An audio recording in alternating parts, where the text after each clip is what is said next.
Big question from this week's episode 5, the focus being, do you feel like The Mandalorian is very much above Boba Fett? Because I strongly feel like Mandalorian is above Boba Fett. Let me know in the comment section, and let's get into the chronological order of things, talking about episode 4 first, and then talking about episode 5.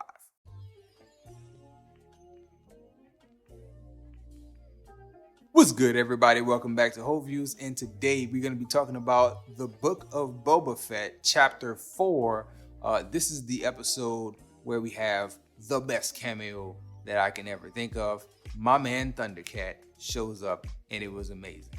Subscribe to my channel if you like Star Wars content, if you like MCU content, DCEU content, trailer reactions, trailer reviews, movie reviews, Firearms Friday. We're doing a whole bunch of things trying to keep the channel growing. So again, subscribe if you like any of those things, and let's talk about Boba Fett. Now, if I'm being fully honest talking about this episode, I really don't feel like it was one of the best. I'm actually really feeling like this Boba Fett season 1, is not as good as anything that we've gotten with The Mandalorian, but it is still interesting. And just starting at the top, the cameo from Thundercat did a lot for me. I've actually been planning out a musical look back on 2021 with a good friend of mine, talking about the music that we discovered and the stuff that we enjoy during the course of last year. And Thundercat is a guy who I know he has a long career at this point, but he's a guy that I discovered New Year's Day, bringing in 2021. So it was cool for me to get real deep into his catalog and build out my own personal playlist of his music, and then see, different interviews and things he's done over the years. I had no idea that he was a Star Wars guy, but seeing the role that he played made me think if you listen to enough of his music, there's enough of that spacey electronica vibe that it's not surprising that he wanted to be a part of this project. I don't know if he reached out to them or they reached out to him, but he fit very well with the vibe that was being given off in this episode, and with his role of that mechanical doctor who's adding stuff to people. That suits him very well. Talking about the rest of the episode, I must say that I'm pleased with it because it did give me the backstory that I wanted on Fennec. I knew that, and we all knew that Boba Fett found Fennec after her encounter with the Mandalorian and nursed her back to health, and she stuck around. But I wanted to know, was there any kind of weird, pledge your life to me type stuff going on? And she paid her debt to him. So now she's there by choice, which is what I did not know, which is I'm happy we got some information on. Outside of that, though, not really much happened. You have the big Wookiee in there ripping this guy's arm off because he's a gladiator, and that's just laying the seeds that, hey, eventually he's going to be in the service of Boba Fett because, he's a warrior just looking for a fight. Civilized life is not appealing to him. Boba Fett is clearly trying to build up a team to take on this mayor of Mos Espa. I don't know, maybe I'm wrong, maybe I'm guessing too much, but it seems very clear the Mandalorian's theme played toward the end of the episode, just for a short second. So I'm imagining we're gonna see Mando pop up in the coming episodes. I want to say we only have 2, maybe 3 left.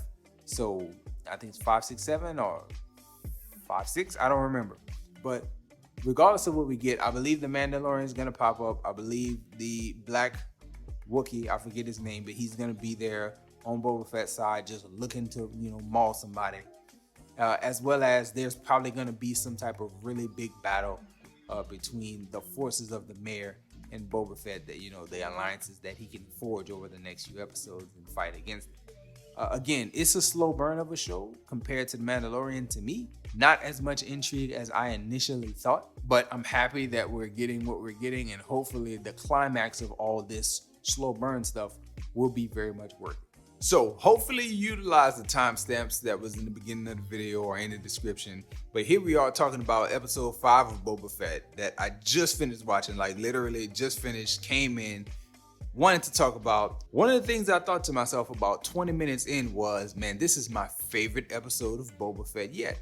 And I had to pause the video. I stepped away to do some family stuff, came back, and I was like, wait, the reason why this is my favorite episode of Boba Fett is because it's really not an episode of Boba Fett. this is The Mandalorian. Like, it's just another episode of The Mandalorian. And that is what I like so much. As soon as they took the setting and changed it from Tatooine, bright, dry desert, and put us on what I feel was the Mass Effect Citadel, it's like, bruh, this was everything. I really enjoyed this episode. I like the look and feel.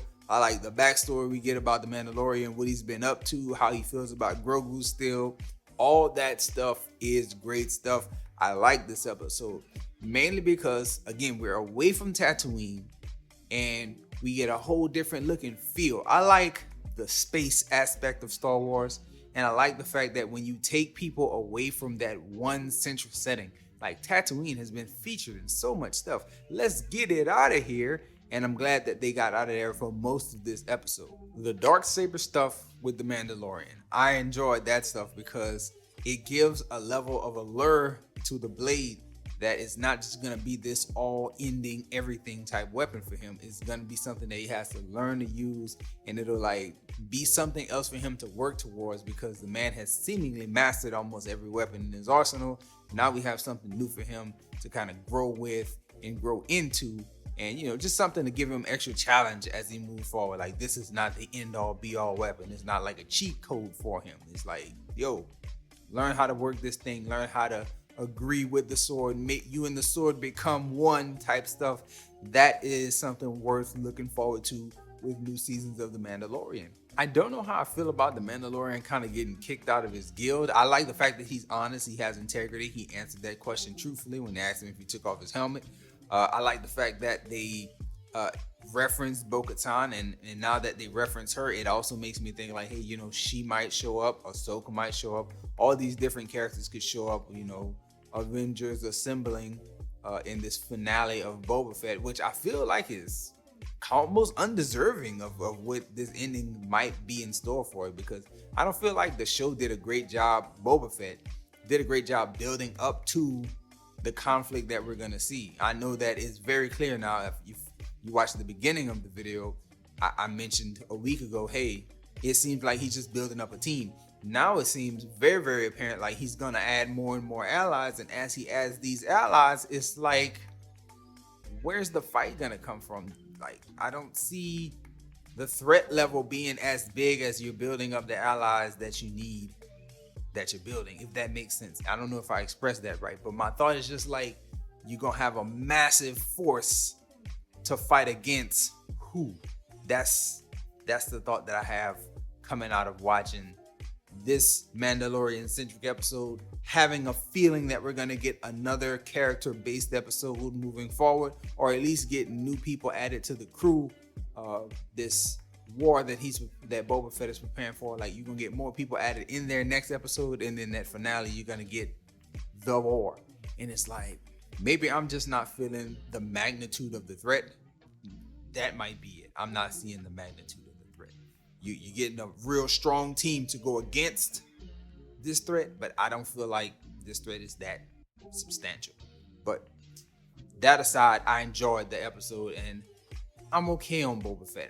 After watching this episode, my last week's thoughts are more strongly reinforced. Like, hey, Mandalorian was up here.